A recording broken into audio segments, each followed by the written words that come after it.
Saya sih sebagai orang yang ke lapangan ya, kan saya juga Pak Zulhas kan setiap hari selalu ke pasar ya kayak dia. Saya juga setiap kali ke Indonesia juga pasti ke pasar. Itu sampai semuanya tuh kalau misalnya mereka lagi pakai kaos Ganjar, buka tuh, saya juga Ganjar gitu kan. Sampai dipanggil saya lagi lewat tukang mie ayam, lagi makan mie ayam gitu. Hidup PSI, ayo maju terus bersama Ganjar. Ya, plus juga akhirnya banyak caleg-caleg juga yang merasa punya kesamaan sama, akhirnya juga banyak sekali. Alhamdulillah. Tiba-tiba ada salah satu DPD kita, tiba-tiba calegnya langsung lengkap dalam kurun waktu seminggu. Gara-gara dampak kita mendukung Ganjar. Sejak Februari 2022, PSI menggelar jajak pendapat publik melalui Rembuk Rakyat.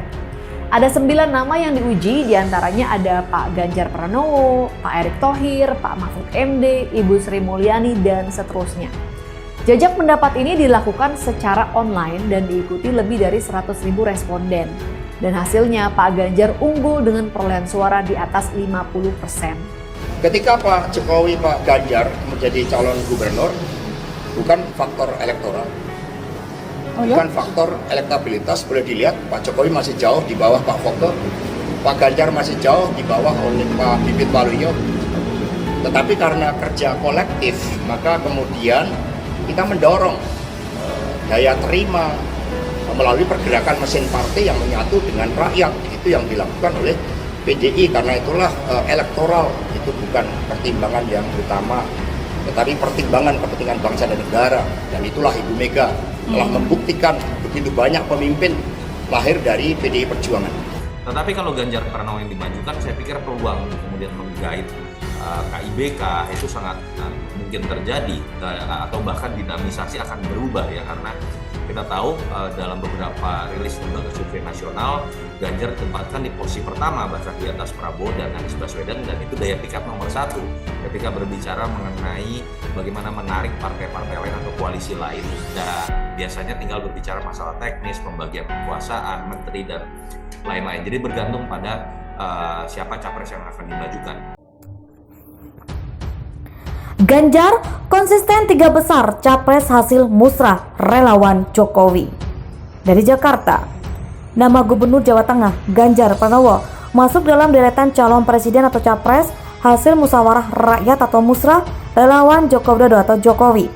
Ketua Umum Projo Budi Ari Setiadi mengatakan nama Ganjar selalu konsisten masuk urutan 3 besar. Yang pasti Pak Ganjar konstan masuk 3 besar, yang lain keluar masuk. Prediksi kami di Sumatera Utara misalnya, Pak Ganjar nomor 1, apalagi Jawa Tengah, Jawa Timur, Sumatera Barat nanti bisa lagi, kata Budi di FX Senayan. Jakarta Pusat, Rabu 26 Oktober 2022. Budi mengatakan hasil tersebut merupakan pilihan rakyat. Dia menyebut meski Ganjar ditegur PDIP lantaran siap nyapres, hal itu tidak mempengaruhi hasil musrah. Musrah menyampaikan bahwa kita menyampaikan apapun yang disampaikan rakyat, kita merekam. Walaupun Pak Ganjar disanksi, misalnya kan tak bisa membendungi keinginan rakyat untuk tidak mendukung beliau, katanya.